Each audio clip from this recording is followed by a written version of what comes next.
pues todas las fechas importantes para nuestro curso, que comentamos la clase del viernes un poco con ustedes, pero que bueno, pues ya están ahí en un mensaje para que las tengamos todos presentes y bueno, son fechas importantes que hay que recordar. Están, por ejemplo, pues las más inmediatas, la fecha de asignación de la próxima tarea, la fecha de entrega de la tarea, la fecha de la sesión de discusión con Hama, una clase antes de la fecha del próximo examen parcial, que es el día eh, 27. Bueno, ahí están las fechas, ustedes las tienen ya en detalle. Está también la fecha del tercer examen parcial, el día 15, de acuerdo al calendario fijado por la facultad, pues para que nos dé tiempo de corregir y de llenar las actas correspondientes en el periodo oficial. Bueno, eso es por un lado. Si hay eh, alguna duda, algún conflicto, algo para alguno de ustedes, pues háganmelo saber a mí o a los ayudantes para ver qué solución le damos. Ese es un primer comentario. Un segundo comentario. Para la clase próxima del miércoles 18, no voy a poder dar clase pues por una razón académica. Necesito estar presente en un examen que pues se va a hacer vía la red. Es un examen de admisión para el doctorado en física de un estudiante extranjero. Entonces, pues por la diferencia de horarios y todo esto, pues se tiene que hacer el miércoles a las 9:30 de la mañana, inicia. Entonces, de 9:30 a 1, pues entonces se traslapa totalmente con el horario de clase. Entonces, no voy a poderles dar clase. Bueno, quería comentárselos, pues para que ustedes organicen su tiempo con anticipación. Y bueno, continuaríamos el viernes próximo. Con el tema que estamos estudiando, que como ya les decía, déjenme poner mi transparencia. eh, es un tema, pues es el tema, digamos, de la última parte del curso, el de estadísticas cuánticas, un tema muy importante y un tema también, pues difícil, sobre todo en un aspecto, además de la física, que es muy interesante y muy estimulante. Pues es más pesado por la parte matemática, las herramientas y métodos matemáticos, pues que necesitamos para lidiar con las ecuaciones y con la mecánica estadística para este tipo de sistemas. Bueno, ya hemos visto una buena parte y nada más déjenme recordar cuál era la última idea así global que vimos. Vimos ya la forma explícita de las distribuciones estadísticas de Fermi-Dirac y de Bose-Einstein. Ya la tenemos, las expresiones analíticas para el número promedio de partículas en cada microestado. Recordemos que esa era la cantidad microscópica importante, relevante en nuestra formulación de la mecánica estadística. Pues así como le hicimos para sistemas de muchos cuerpos clásicos, pues lo mismo hicimos aquí con estos gases ideales cuánticos. Bueno, eso ya lo vimos. Vimos también otra idea importante, que pues queramos o no, por la naturaleza física de las partículas en esos sistemas, tenemos que hacer la aproximación de espectro denso. Ya vimos por qué el espectro es tal que los niveles de energía de cada partícula están muy cerca unos de otros. Y bueno, pues tenemos que, y además no solo tenemos que, es conveniente también desde el punto de vista matemático describir el espectro de una manera continua y por lo tanto, pues todas las expresiones discretas que ya hemos obtenido en términos de sumas discretas semi-infinitas, eh, en vez de lidiar con ellas y examinar condiciones de convergencia y demás, pues pasamos a una descripción continua y eso nos llevó a introducir expresiones para pues cantidades relevantes como la densidad numérica, como la entropía, propiedades macroscópicas, termodinámicas, importantes para nosotros en este curso. Vimos que las podemos expresar en términos de integrales, pero no es cualquier integral, son integrales de cierto tipo, con cierta estructura matemática. Eso es lo, digamos, de lo último que hemos estado viendo. Y aquí simplemente en esta transparencia que ustedes ya tienen, simplemente doy un vistazo muy rápido de, por ejemplo, la densidad numérica, pues es esta integral, ya sea expresada en términos de la energía o en términos de la magnitud del número de onda. Están relacionadas las dos a través de esta relación y tenemos que usar, porque es una aproximación continua, la densidad de estados, que para el caso de fermiones y en 3 dimensiones, pues tiene esta forma. Bueno, pero eso ya lo vimos. Lo mismo lo hicimos para la entropía por partícula, para la presión, para el potencial químico, etcétera. Y son expresiones generales. Entonces, bueno, pues esto, por un lado, nos permitió reformular el problema que queremos analizar, que queremos estudiar, que como ustedes recordarán desde el inicio del curso, lo que queremos es obtener propiedades macroscópicas, es decir, termodinámicas, en términos de una descripción microscópica. Pues eso es lo que hemos hecho. Y las expresiones que les acabo de recordar, pues cumplen ese papel. Claro, siempre y cuando podamos calcular las integrales. Entonces, por eso digo que esto nos replanteó el problema. Porque, por ejemplo, aquí para la entropía, bueno, pues ahora tenemos que, para poderla conocer, pues tenemos que calcular estas integrales que escribimos con una forma, una estructura conveniente en términos pues, de variables auxiliares. Pero bueno, eso son matemáticas, conveniencia matemática. ¿Qué hicimos después? Pues en las últimas clases de esas expresiones generales para las dos estadísticas, las que les mostré, pues son para el caso de Fermi-Dirac, por eso tengo un signo más aquí, pero igual podíamos haberlas obtenido para Bose-Einstein. Y la única diferencia sería que en lugar de tener un más, tendríamos un menos. Bueno, la estructura y el problema, pues es básicamente el mismo desde el punto de vista matemático para las dos estadísticas. Bueno, lo que hicimos después fue, pues, explorar una primera simplificación. Ustedes recordarán, ya definimos, pues, dos casos límites físicamente importantes.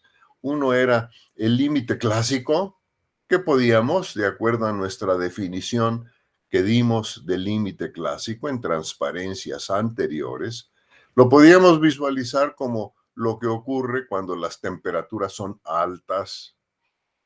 Y entonces vimos que en ese caso, pues de las expresiones anteriores, podíamos evaluarlas y podíamos calcular esas integrales que entonces se convertían en integrales pues comunes y corrientes que podíamos evaluar ya sea en forma directa o integrando por partes una o dos veces, etcétera, pero bueno, son integrales triviales que ustedes ya saben manejar del cálculo diferencial.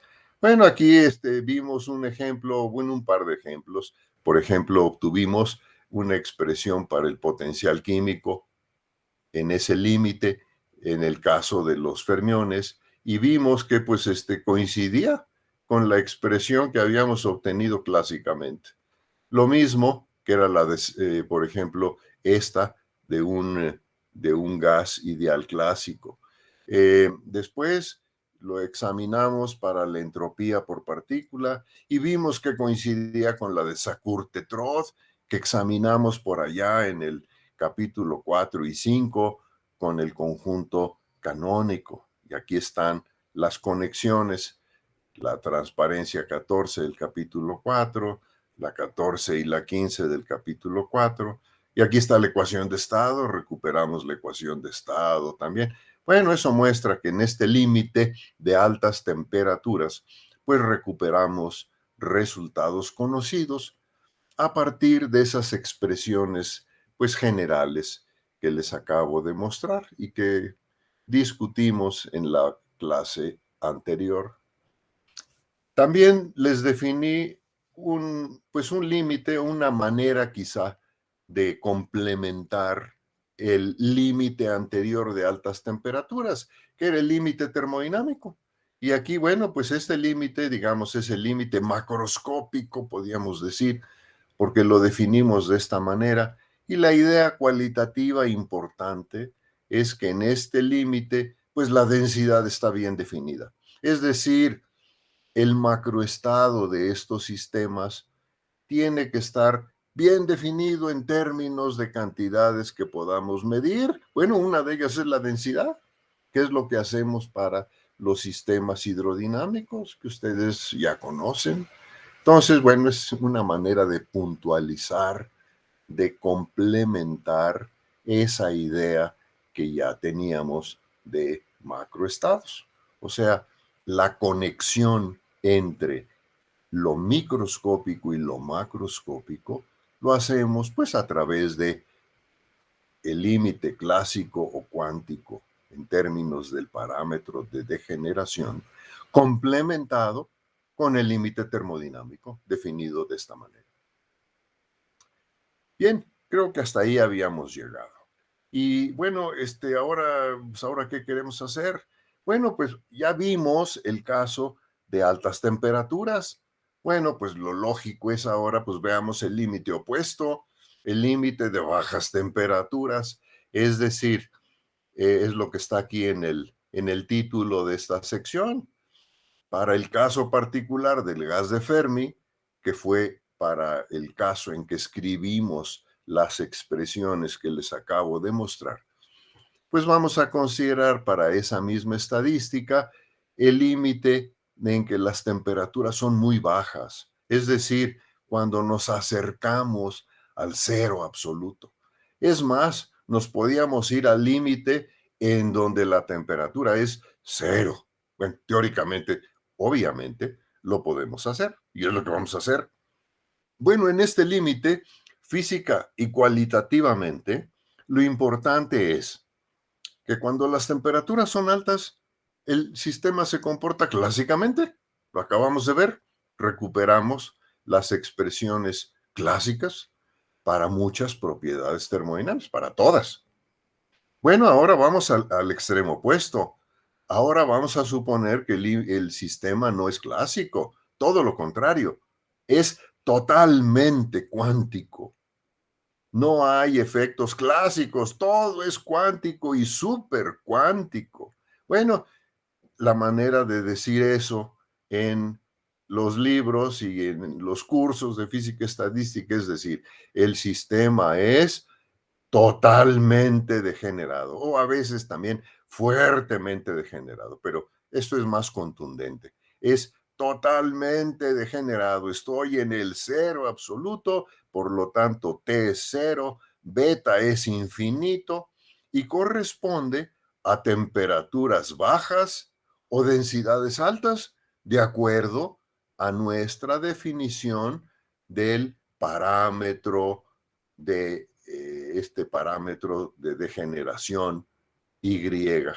Es este límite el que estamos analizando. Bueno, aquí entre estas barras les recuerdo cómo definimos ese parámetro. Aquí está. Está definido en términos de cantidades macroscópicas, de cantidades que puedo definir en el límite en el límite termodinámico que acabo de definir. Ven ustedes, aquí aparece la densidad. Entonces, esto pues debe estar definido macroscópicamente. Bueno, pues ahí está. Y esto me sirve para definir el límite microscópico que vamos a analizar. Bueno, ahí está también el recordatorio. Y bueno, lo que vimos en las transparencias anteriores de este capítulo, en particular en la transparencia número 17, recuerden, bueno, aquí reescribí estas expresiones para el caso particular de la densidad.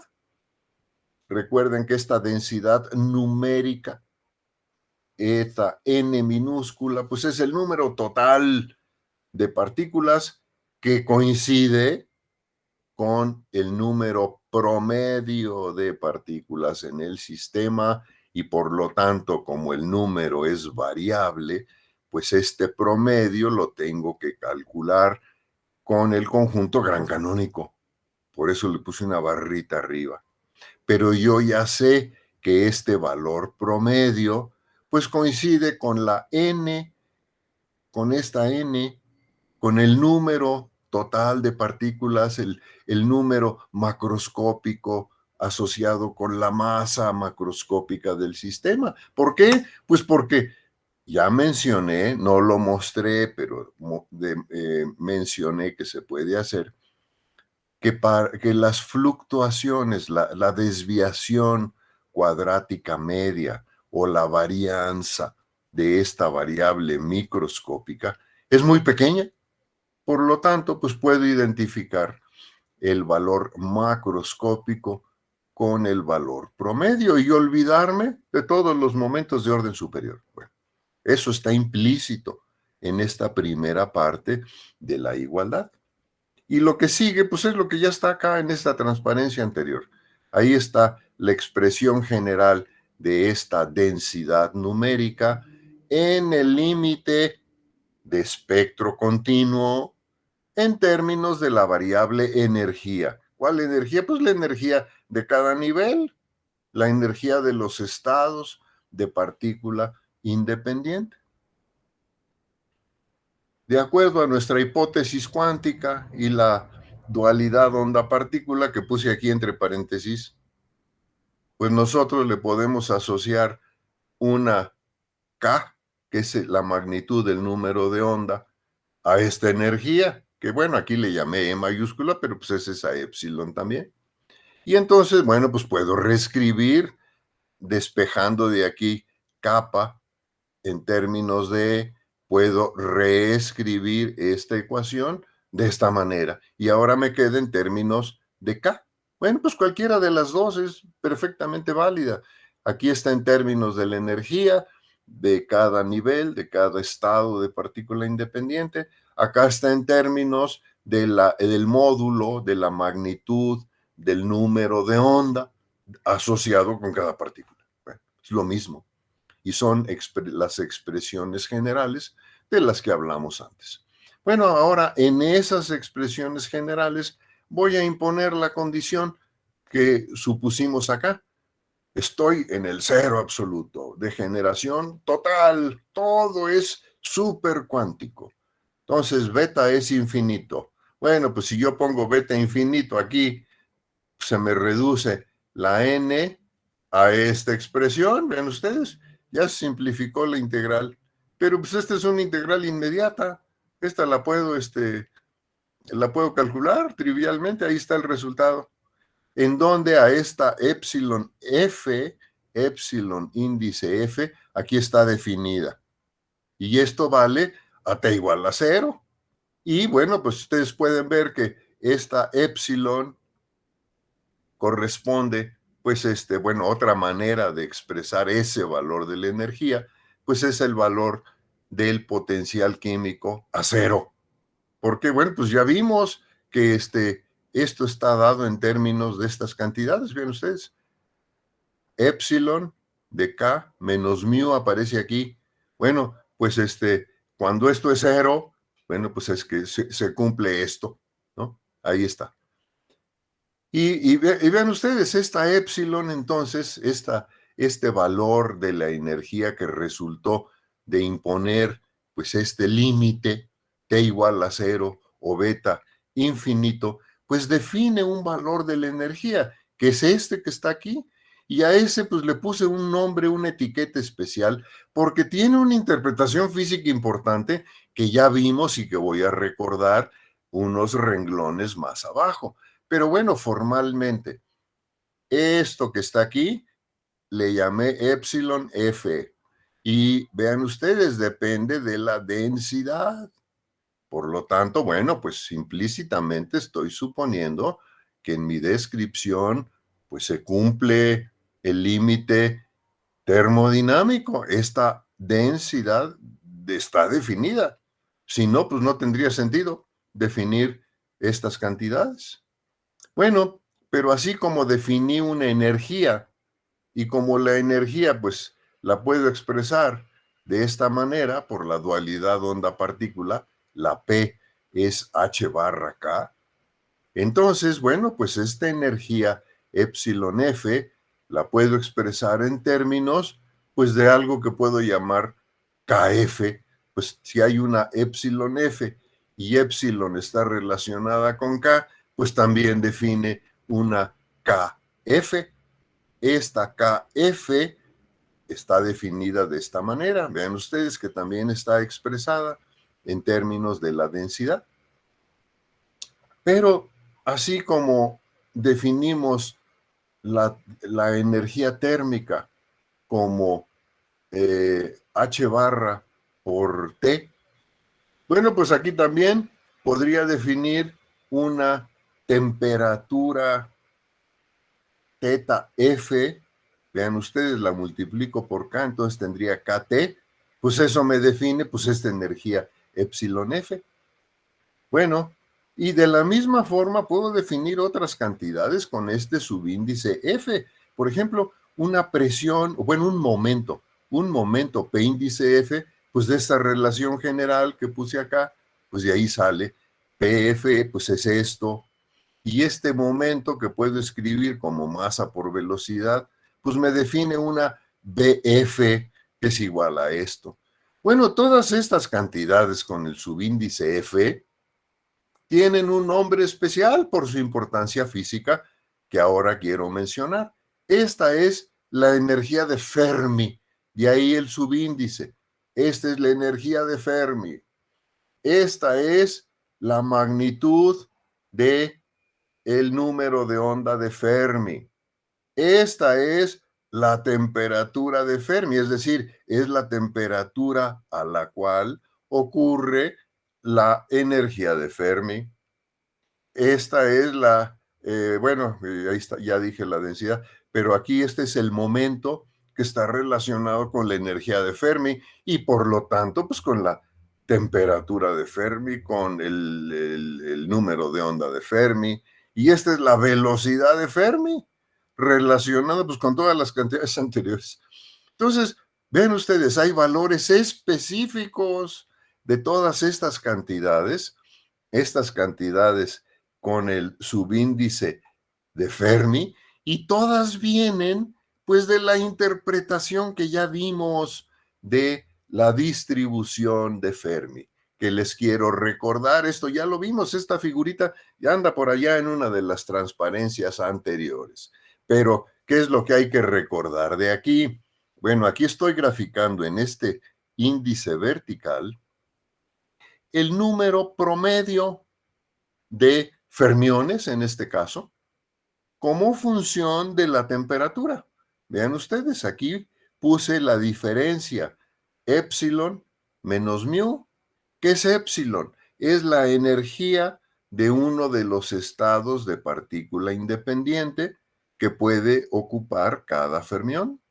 Mu es el valor del potencial químico. ¿Y el potencial químico qué es? Pues es la energía que me cuesta meter o sacar un fermión de cada estado de partícula independiente con energía epsilon. Esta es la diferencia entre estas dos. Bueno, ¿qué fue lo que encontramos a partir de la expresión analítica explícita de esta distribución de Fermi? Pues lo que encontramos es que como función de esta variable, en unidades de electron volts, para que coincida con lo que les puse aquí en la gráfica, aquí, vean ustedes, va desde 0 a 1. Este es el número promedio. Esta es una cantidad estadística. Quiere decir que el número promedio vale o 0 o vale 1 cuando estoy aquí, cuando esta diferencia tiene este valor o cuando tiene este valor o este o este o este. Entonces, vean ustedes, cuando epsilon es igual a mu, estoy en este punto. Para todos los valores menores, eso ya lo vimos en el comportamiento analítico, la n vale 1. ¿Eso qué quiere decir? Pues quiere decir que en promedio, todos estos estados de partícula independiente, es decir, las épsilons asociados con todos ellos, son tales que están ocupados. Hay en promedio un fermión en cada uno de ellos. Y ya sabemos que solo puede haber uno por el principio de exclusión de Pauli. Por lo tanto, en todos estos, hasta este valor umbral o terminal, todos están ocupados. Todos estos estados de partícula independiente con valores de épsilon menor que un cierto valor de mu están ocupados. Para valores de épsilon mayores que ese valor de mu asociado con este punto, el promedio de n es 0. Por lo tanto, la ocupación de niveles de energía de los fermiones se comporta como esta función escalón. Para valores de esta diferencia menores a 0, querría decir que la energía es menor que el valor que tiene mu aquí. Y todos están ocupados. Si la energía es mayor que la de mu en este punto, todos están desocupados. Entonces hay una transición violenta, abrupta de ocupación a t igual a 0. Esto solo ocurre a t igual a 0. Este valor de aquí, el valor de mu o de la energía, cuando estoy aquí en el 0, ese es el valor de la energía de Fermi o de todos estos que acabamos de definir. Aquí está. El valor de mu en el 0 es el valor de la energía de Fermi, porque pues vale 0, entonces épsilon es igual a mu. Entonces, esa es la interpretación de la energía de Fermi. Es el valor de la energía o el valor del potencial químico para el cual, para valores menores, todos están ocupados. Para valores mayores, todos están desocupados. Y ocurre hasta igual a 0 nada más esta transición abrupta. Bueno, esto ya no lo demostré en detalle, pero se puede demostrar analíticamente y voy a indicar algo un poco más adelante, que esta función escalón, si considero temperaturas más altas, por ejemplo, 1000 grados Kelvin o 2000 grados Kelvin, la función escalón con esta discontinuidad se suaviza y entonces se comporta como una curva más suave que pasa por este punto que es un medio y luego se va así. Entonces ya no se comporta como el escalón, se comporta más suavemente porque sabemos que a temperaturas altas, pues la distribución de Fermi, pues tiene que coincidir con la de Maxwell-Boltzmann. Entonces, a temperaturas muy altas, pues esta va a ser la gaussiana que ya conocemos. Por lo tanto, pues sí, se tiene que deformar para que se parezca más y más a una gaussiana.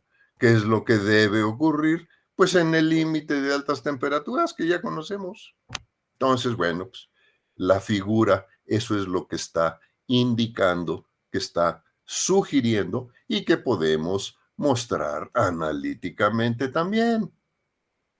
Por ahí en la serie 3 hay algún problema en esa dirección. Bueno, todo esto que acabamos de decir corresponde a la estadística de Fermi-Dirac.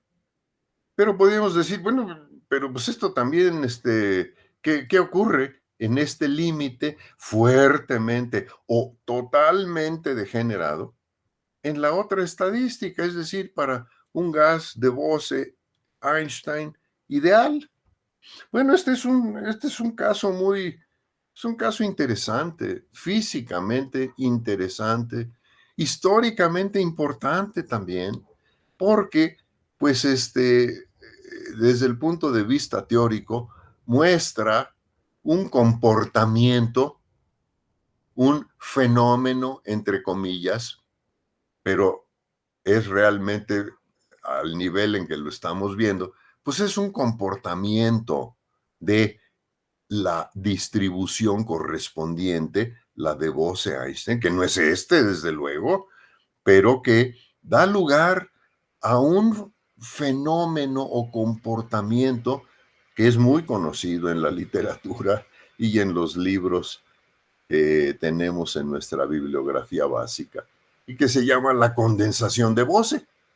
No estoy diciendo necesariamente que la condensación de Bose sea un fenómeno observado. Es decir, es un modelo, una manera de comportarse la distribución de Bose-Einstein en el límite de T igual a cero, que se ha utilizado como un modelo posible de algunos fenómenos físicos que se observan en el laboratorio. Bueno, pues es lo que siempre hacemos los físicos, ¿no?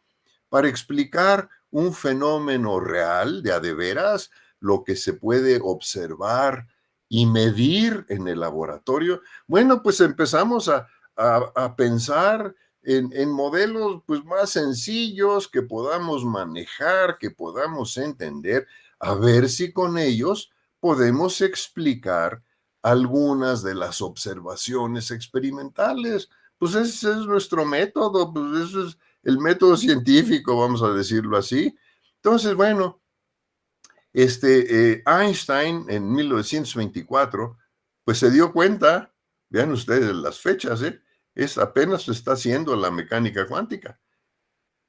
Entonces, pues todo aquello del principio de exclusión y todo aquello, pues está en construcción, todavía no se entendía muy claramente, pero Einstein, entre las muchas cosas que predijo en esos años, dijo, pues este comportamiento que vamos a ver dentro de un momento, y que él le puso el nombre de condensación de Bose-Einstein, y Bose también, eh, dice, pues esto podría servir para explicar un fenómeno real que sí se observa y que ocurre con este sistema de muchos cuerpos, este fluido, este isótopo del helio, el cual a una temperatura muy baja, del orden de 2.4, 2.3 grados Kelvin, o sea, pues cerca pues del cero absoluto, una de sus propiedades medibles, que es el calor específico, se comporta de manera parecida a lo que vamos a ver y que teóricamente pues vamos a bautizar o decir que es la condensación de Bose. Entonces ya aquí, ya Einstein ya pensó en una conexión de cómo utilizar este modelito en función de una observación real. Bueno, esta es la motivación de considerar este límite. Y bueno, es un límite muy, pues muy interesante, muy atractivo, pero bueno, vamos a ver al nivel de nuestro curso, claro, esto para verlo bien y en en todo su esplendor, pues hay que meterse al dominio de las bajas temperaturas y pues eso es todo un área de la física estadística y complicada.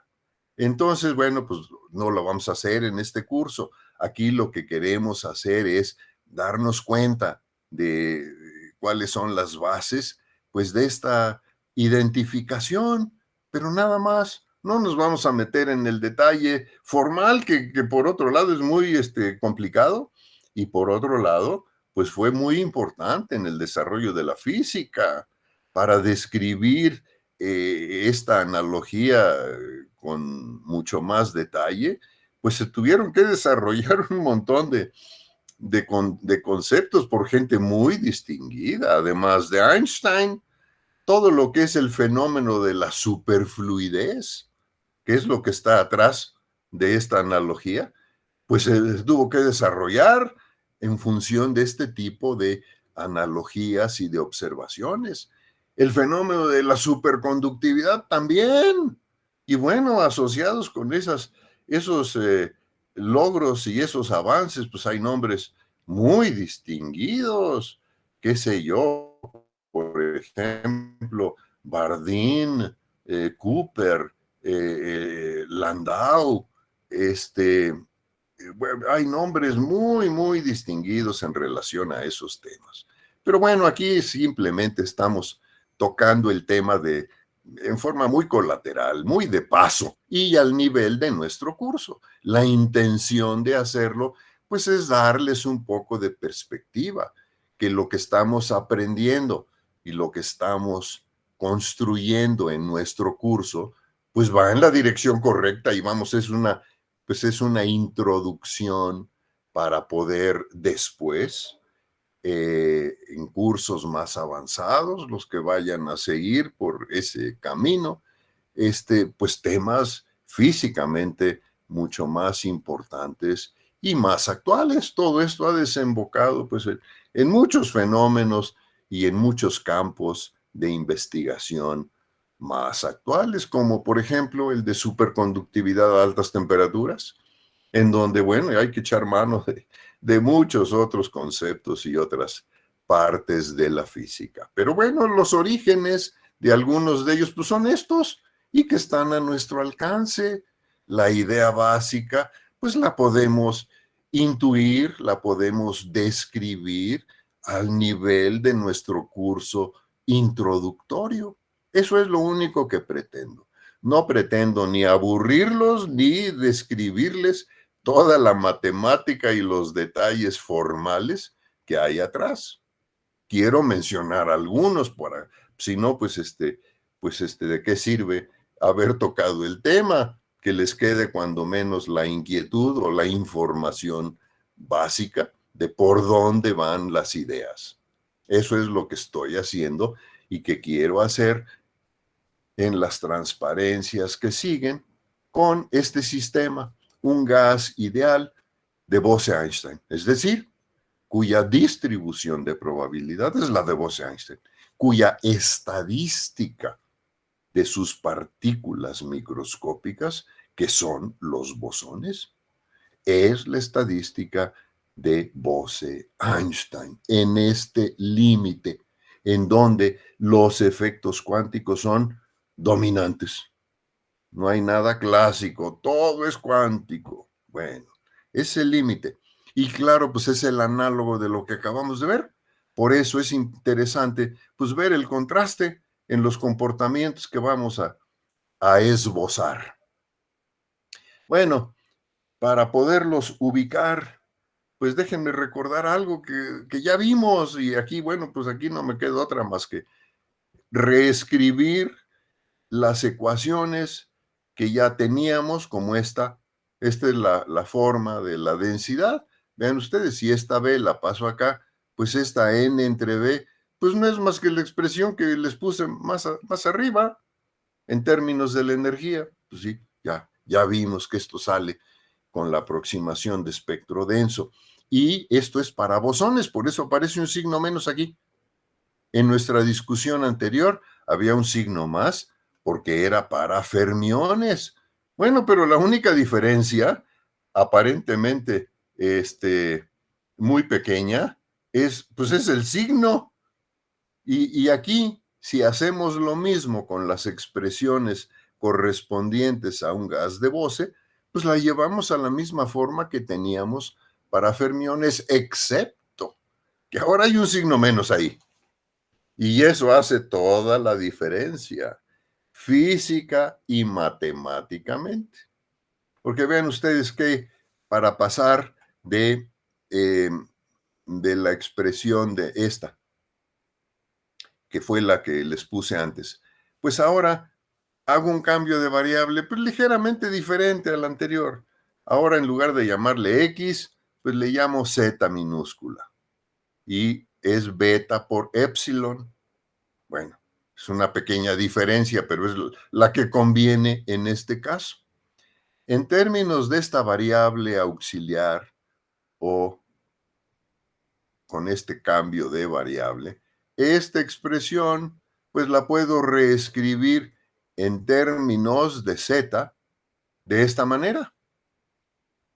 Y bueno, vean ustedes, recuerden que para bosones sí tenemos una restricción de los valores que puede tomar el potencial químico. El potencial químico está en transparencias anteriores, ya lo he escrito varias veces, puede cambiar desde menos infinito hasta menor o igual a cero, es decir, solo puede ser negativo o cero. Los valores positivos están prohibidos por el principio de exclusión como consecuencia de que hay un signito menos.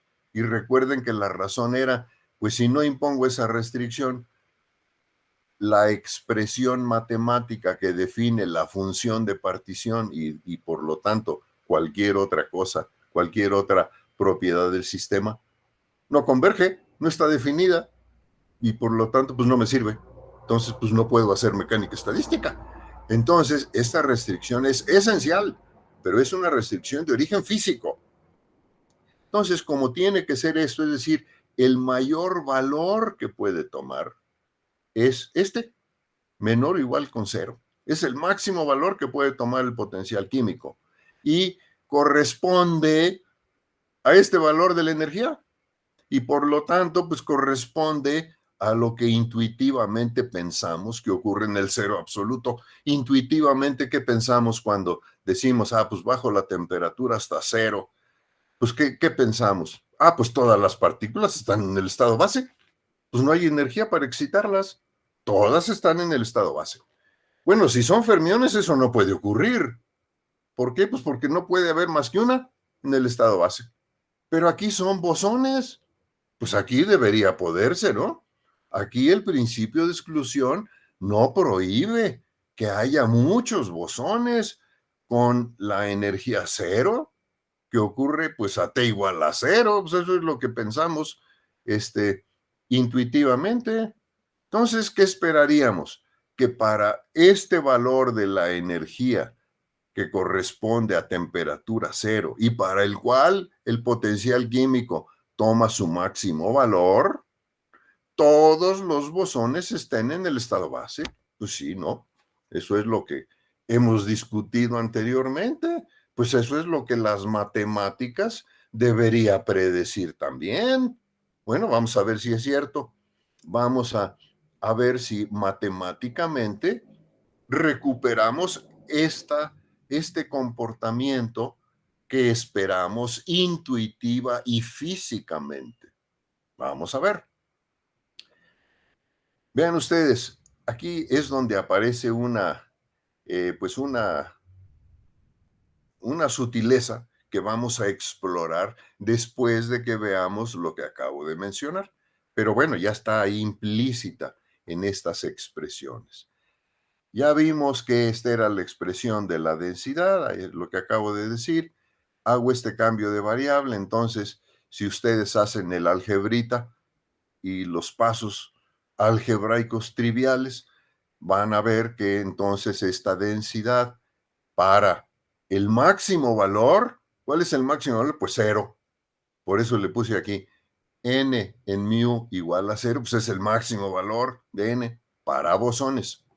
Y pues es igual a esto, que ustedes pueden verificar sustituyendo esto acá, les queda esta, pero esta integral se puede calcular. Bueno, no la estoy calculando aquí, simplemente estoy metiendo información que viene de la física matemática.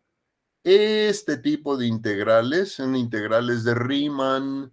Estas están muy estudiadas en la literatura de física matemática.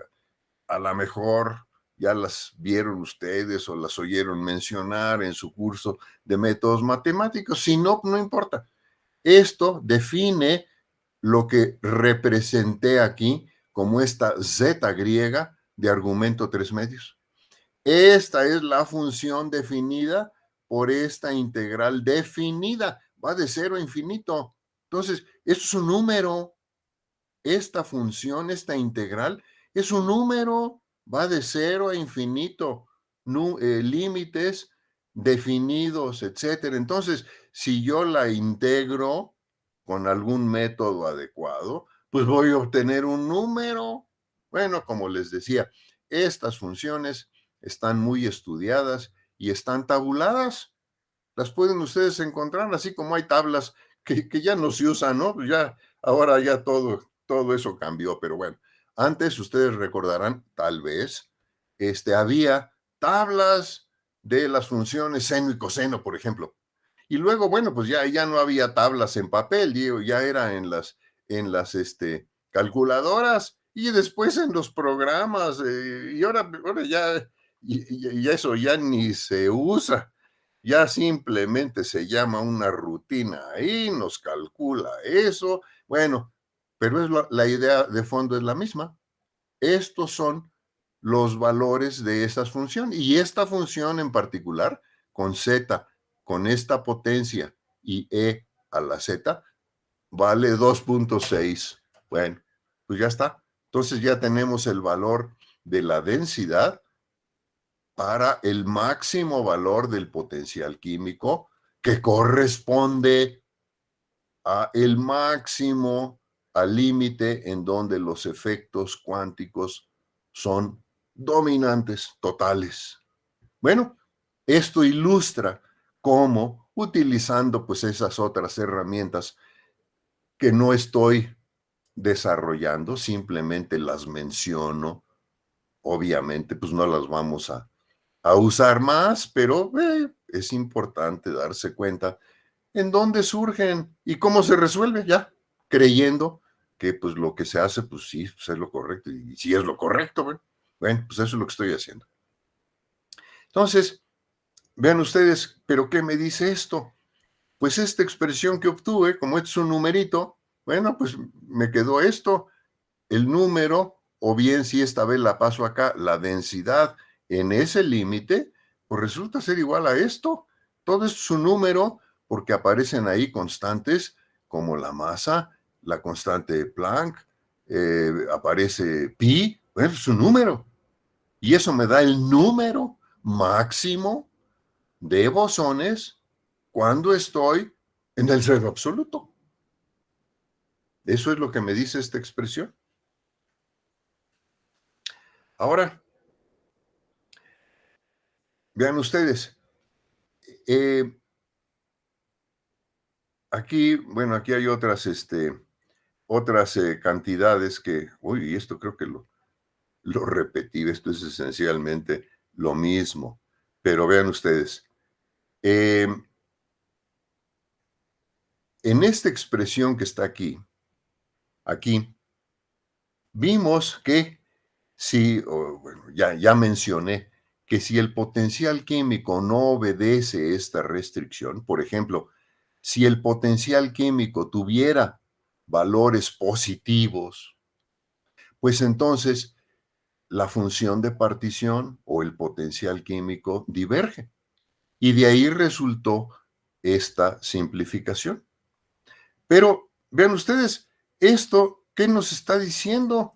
Nos está diciendo que si mu tiende a cero, n aumenta. La prueba es que n toma el valor máximo. Y ese valor máximo, pues está aquí, es ese número. Entonces, tenemos que la n aumenta si me voy a t igual a cero.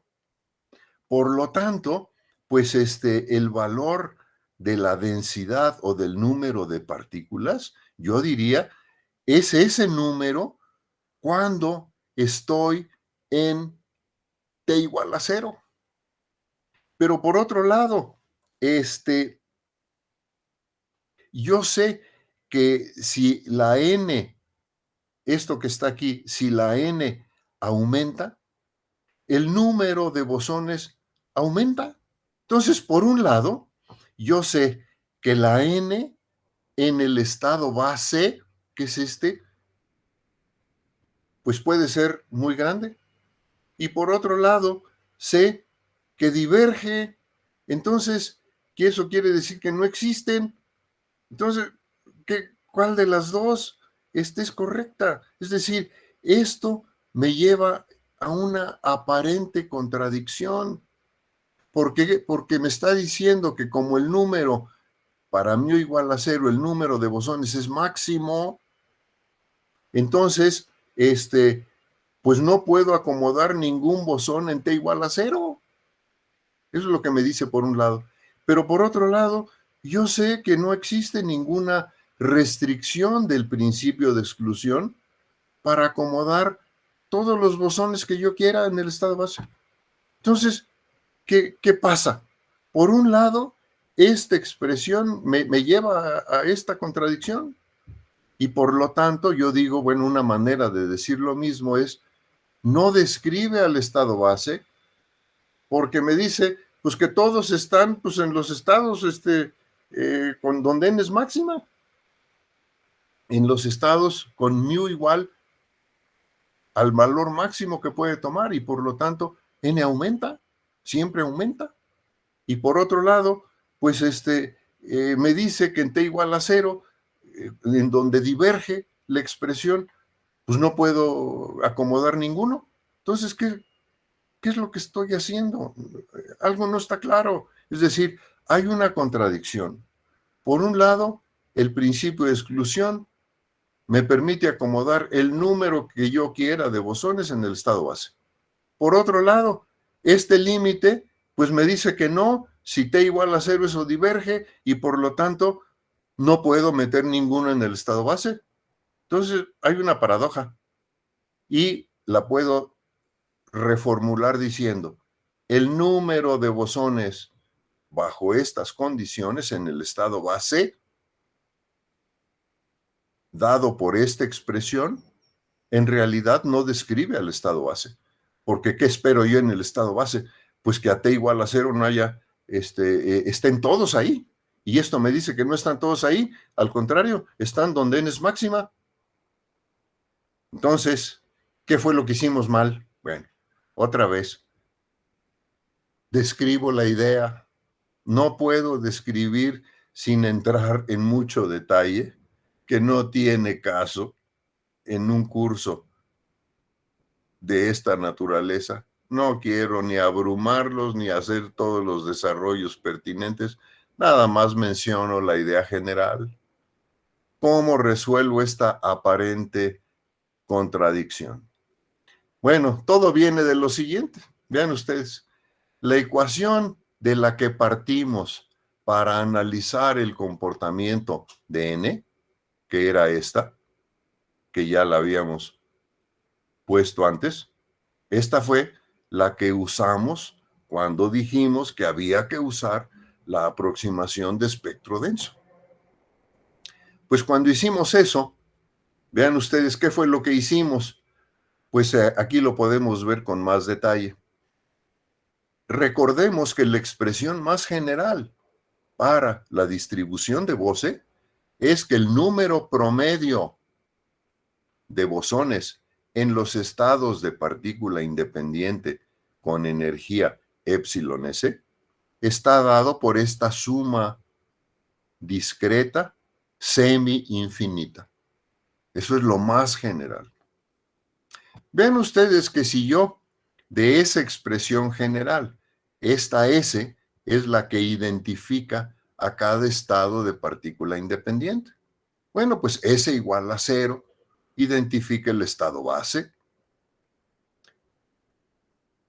Si separo el término S igual a 0 de esta suma, pues lo escribo primero, es esto.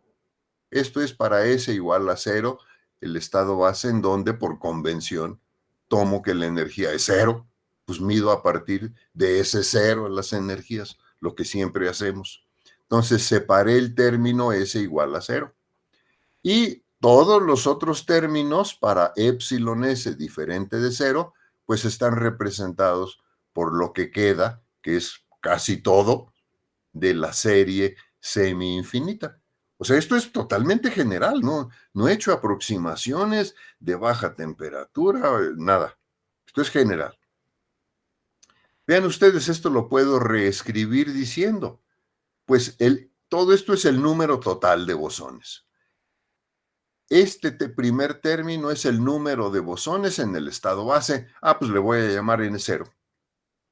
Este segundo término es el número de bosones en los estados excitados. Pues le voy a llamar N', es lo que puse aquí. Cuando dimos el siguiente paso, que era transformar una suma discreta infinita en una integral, eso fue lo que hice aquí. Eso fue lo que hicimos alegremente. Dijimos, como esta suma discreta, como las n's o las energías están muy juntas, pues este índice que me identifica los diferentes términos de la suma, los puedo representar por una integral. Entonces, esto que está aquí surgió de meter aquí la idea o la aproximación de espectro denso. Pero vean ustedes, al escribir la expresión general de esta manera, hay dos términos y la aproximación solo la hicimos sobre este. Y al hacer la aproximación y representar la n total solo por la integral asociada a este segundo término, dejamos fuera este. Nos olvidamos de ese diciendo, pues ahí no hay ninguno, ahí no hay ningún bosón en el estado base. Pues claro que sí hay. Matemáticamente los eliminamos al no tomar en cuenta ese término, pero físicamente, pues no deberíamos haberlo hecho, porque el principio de exclusión no prohíbe que en el estado base eventualmente yo pueda tener a todos los bosones, es decir, esta n podría consistir solo de este término o de casi todos, o viceversa, podían estar todos en los estados excitados y muy pocos aquí. Pues esta fue la posibilidad que eliminé al hacer así alegremente, sin fijarme, la aproximación de espectro denso. Dije, pues la aproximación de espectro denso es válida para todos. Pues no es cierto, solo es válido para estos, para los excitados. Pero eso no quiere decir que no existan los que están en el estado base. Ese fue el error. Ese fue el error que cometimos matemáticamente con todo lo que mencioné antes. Eso es lo que está mal. Bueno, pues entonces hay que hacerlo bien. Pues si lo hace uno bien, pues entonces se elimina la contradicción, porque pues ya desde aquí lo vemos. Al escribir la densidad de esta manera, con estas dos contribuciones, es decir, la del estado base y pues esta sí la sustituyo por lo que tenía acá, por esto. Eso sí, sigue siendo válido, pero ya tengo dos términos. Más esta integral para la cual vale todo lo que dijimos antes, pero solo para ese segundo término. Entonces, bueno, pues ya no hay contradicción. Entonces, el número total de bosones lo puedo repartir entre el estado base y los estados excitados. ¿De qué va a depender cuántos pongo en uno y cuántos pongo en otro? Pues del valor de la energía o del potencial químico, que es lo que está escrito aquí. Entonces, bueno, esos dos casos aquí están. Por ejemplo, si mu toma su mínimo valor, de acuerdo a esta desigualdad, válida para bosones, la n0 es muy pequeña. Y en este límite, pues me puedo olvidar de ella. Esta contribución es muy pequeña. Y todo lo que dijimos antes es válido. Pero si la mu toma el valor máximo, entonces el número de partículas es máximo. Y entonces la contribución a las propiedades, bueno, a la densidad y a todas las otras propiedades, pues proviene de del estado base. Vean ustedes aquí, en este límite, n0 es mucho mayor que 1. Este término ya no es despreciable como aquí, ahora es muy grande, puede ser mucho más grande que el otro. Entonces, ¿eso qué quiere decir? Pues en este caso, todos los bosones están en el estado base, o casi todos. Esto es estadístico, no nos olvidemos. Entonces, ahora sí, dependiendo del valor que tome el potencial químico, el número o la población de bosones en el estado base puede ser muy pequeña o muy grande. En este segundo caso, quiere decir que una gran fracción del número total de bosones está en el estado base. Bueno, a ese comportamiento del número de bosones es lo que llamamos la condensación de Bose-Einstein. Bueno, aquí estamos abusando un poco del lenguaje. Condensación, pues lo asociamos con una transición de fase, pero aquí no estamos implicando eso. No es una condensación en el sentido de que un gas se condense y forme un líquido, no. Aquí quiere decir condensación, lo que está aquí, que para estas condiciones todos los bosones se pueden ir al estado base. Entonces, por eso se condensan en el estado base, se amontonan en el estado base. Casi todos están ahí. Eso es lo que llamamos condensación de Bose-Einstein. Pero bueno, la palabrita condensación puede ser un tanto confusa. Bueno, y este comportamiento es el que les decía, que se asocia con un fenómeno físico real, que es la transición lambda, que nada más gruesamente hablando, nada más por curiosidad, ¿no? Y por complementariedad. Por ejemplo, se puede mostrar, como ya les decía, que para el helio 4, un isótopo del helio, este isótopo pues existe y no solo existe, coexiste con otro isótopo que es el helio 3 a temperaturas muy bajas. Y a esas temperaturas, pues son líquidos. Y bueno, pues ocurre que el calor específico del helio 4, en este caso, como función de la temperatura, medida en ciertas unidades, T0 que le llamo, y acá en unidades de R, la constante universal de los gases. Cuando hago esa gráfica del calor específico en el límite cuántico para bosones, se comporta como esa curva que está aquí. Entonces, vean ustedes, es una curva curiosa. Arranca en cero, sube, llega a un punto. Aquí hay una discontinuidad en la derivada, la primera derivada, y luego se comporta así. Bueno, pues esta es la razón de que le llamemos también condensación, porque de acuerdo al criterio de Ehrenfest para clasificar a las transiciones de fase, cuando la primera derivada exhibe este tipo de comportamiento, pues se dice que es una transición de fase de primer orden. Bueno, pues de ahí viene pues la confusión o el abuso del lenguaje, ¿no? Pero bueno, vean ustedes, tiene esa forma. Bueno, pero esta forma con un poco de imaginación, vean ustedes, pues se parece al comportamiento inferior de la letra griega lambda. Las dos patas de la lambda, pues son estas, y por la otra parte, pues ya no se ve aquí en la gráfica, pero bueno, dice, pues esto se parece a la lambda griega. Bueno, pues es la transición lambda y tiene que ver pues con la condensación de Bose.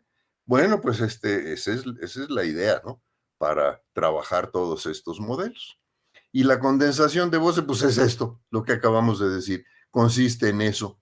Entonces, diría uno, si uso ese modelo en el contexto del comportamiento de este calor específico, pues yo diría, pues cuando el helio 4 se transforma o se convierte, o ocurre esta transición al isótopo 3, pues entonces ocurrió la condensación de Bose. Bueno, ese es un modelo que se ha usado e investigado mucho por gente muy distinguida.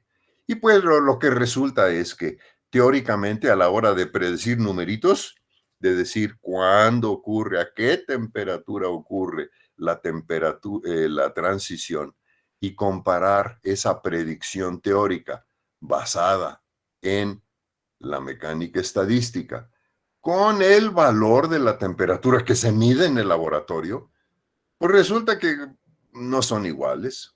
Hay una diferencia pequeña, pero no son iguales. Entonces, bueno, pues este modelito de la condensación de Bose no es exactamente un modelo preciso, exacto, de lo que ocurre en la realidad con el helio. Pero bueno, nos da una idea de que pues por ahí van las cosas, ¿no? Y que a lo mejor pues lo que hay que hacer es mejorar lo que ocurre acá desde el punto de vista mecánico estadístico. Recordemos que aquí hay muchas limitaciones en nuestra teoría, para no ir más lejos. Esto está hecho para gases ideales, es decir, suponiendo que los líquidos helio 4 que están mencionando ahí, no hay interacción entre sus partículas, pero eso no es cierto.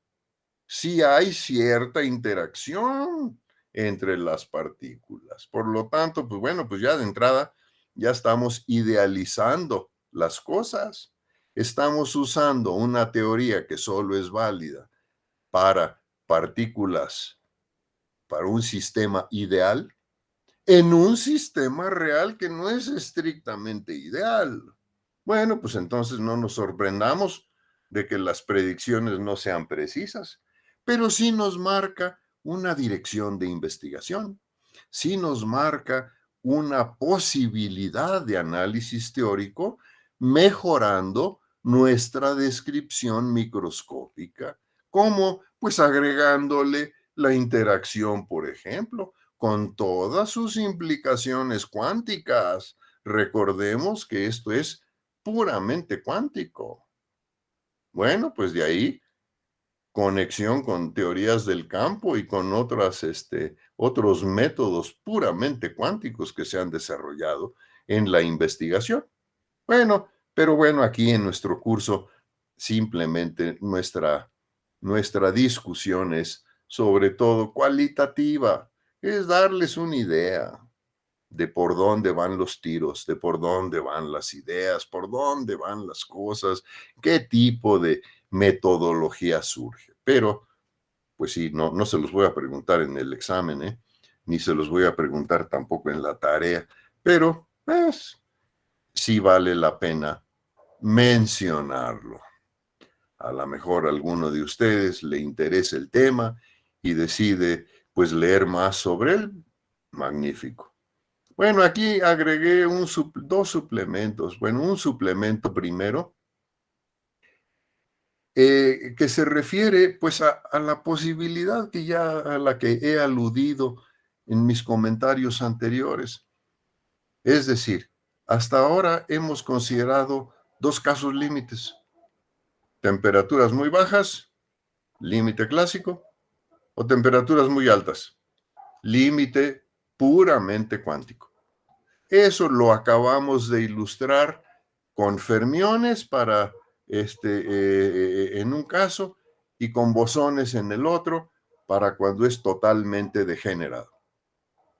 Bueno, pero uno podría decir, o podría uno imaginarse cualitativamente, bueno, sí, aquí estamos considerando dos casos extremos, o temperaturas muy altas o temperatura cero. Sí, pero pues, la realidad no es así, digo, no todo es blanco y negro.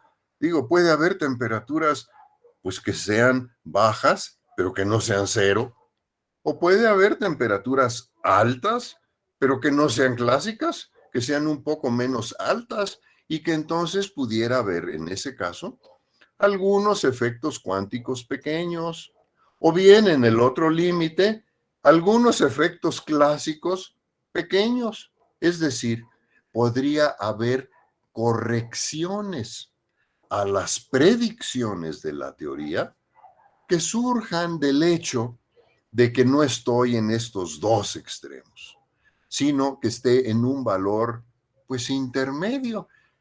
Bueno, entonces dice, bueno, pues sí tiene sentido la observación, pero ¿cómo voy a describir esos regímenes? Pues igual que como lo hice con el otro caso, en términos pues del parámetro de degeneración, por ejemplo. Pues sí, ¿no? Pues esa es mi herramienta. Así fue que definí el límite clásico y el totalmente cuántico. Bueno, ¿qué tal si ahora tomo un valor pues un poco más pequeño? Bueno, pues sí, la respuesta es válida y sugiere ya la estrategia a seguir. ¿Cuál sería? Pues déjenme decirlo con palabras nada más. Pues igual que como hemos hecho antes, vamos a considerar en las expresiones microscópicas de las cantidades básicas, ¿cuáles son? Pues el potencial termodinámico, que es el gran potencial, o la función de partición, meter ahí esa aproximación de que ahora ya no estoy en ninguno de estos dos extremos, sino que me muevo un poquito más al centro en cualquiera de los dos. Y entonces, pues a esos regímenes, que puede haber muchos, pues depende de qué valor escoja, a esos regímenes genéricamente les voy a llamar débilmente degenerados, ya sea por el lado supercuántico, en que es un poquito menos cuántico, entonces es un poco más débilmente, fuertemente degenerado, o en el otro, en que estoy un poquito más, temperaturas un poquito más abajo de las temperaturas clásicas, y entonces pues también es débilmente degenerado. Hay correcciones muy débiles al caso extremo clásico. Ese sería genéricamente el rango de regímenes, porque puede haber muchos. Pues sí, si yo varío en forma continua el potencial químico, pues voy a tener ahí toda una variedad de regímenes que puedo ir alcanzando al tomar diferentes valores del parámetro de degeneración. Bueno, esa es la idea que les puse aquí en este suplemento. Y bueno, aquí hay algunos comentarios, este, pero bueno, miren, ya son 11:20. Esto no lo voy a ver en detalle, lo puse aquí como suplemento, en el entendido de que lo que escribo tiene un poco más de detalle, pero pues es un tema pues colateral, de curiosidad para aquellos que pudieran tener interés, pues decir un poco pues, cómo, por dónde va el tratamiento del tema, pero lo quiero describir la próxima clase ligeramente, así en un plan pues, parecido a como lo hemos hecho, ¿no? Sin entrar en detalles ni muy físicos ni muy matemáticos, pero exhibir dónde están las dificultades. Aquí es donde van a surgir sutilezas que ya mencioné antes y nos va a llevar a resultados que son interesantes. Algunos de estos resultados finales que están en estas tablas al final son importantes, y por ahí en la serie hay uno o dos problemas que se refieren a estos resultados, sin decir en detalle cómo se obtuvieron, pues se los estoy dando en los suplementos, pero es en cuanto a la interpretación física, que bueno, eso es lo que quiero ir comentando la próxima vez. Entonces, bueno, nuevamente, si hay alguna pregunta, algún comentario, pues adelante. Si no, nos vemos el viernes por la razón que ya mencioné.